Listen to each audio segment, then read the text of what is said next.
तो मिथुन राशि द्वितीय बृहस्पति जोटा जीवे द्वितीय धनधान्य भोगी ता तो द्वितीय राशि जो बृहस्पति चलन होती गोचर फल से जातक को धन संपद पूर्ण करें जोटा कि वर्तमान जीवन धारण मूल्य जिनस हूँ धन मिथुन राशि धन पाइबे ये कथा आम कही कौन करवा उचित माने जेहेतु एंकर द्वितीय स्थान में बृहस्पति होती ये बाणी और खाद्य ये दुईटा उपर नियंत्रण रखिए तातो यांको कथारे अमार्जित व्यवहार न होगा उचित उद्देश्य एंकर अमार्जित न होगा उचित बेले बेले आम कौन करूँ उद्देश्य आमर सब ब्लैक थाए एवं आम व्यवहारटा मधुर थाए रिजल्ट मिलेनी लोक तो शुणिले बढ़िया कथा कहला कि उद्देश्य तो भूल थाए ना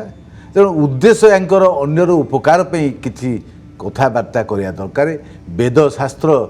व्रत यू पढ़ा दरकार एवं विष्णु सहस्रनाम पढ़ा दरकार ये जेहेतु यांकर सप्तम दशमाधिपति होती बृहस्पति विष्णु सहस्रनाम पाठ करने दरकार एवं जो माने नीति नियम भितर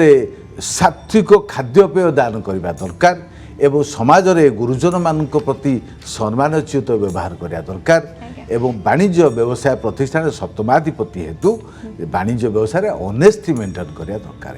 पूर्व वर्ष जो लाभ नवाक से चेष्टा करते जो ए वर्ष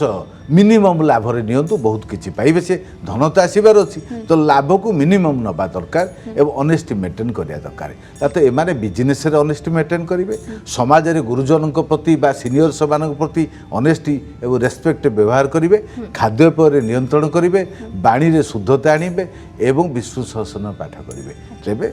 मिथुन राशि लोक बहुत भल हम।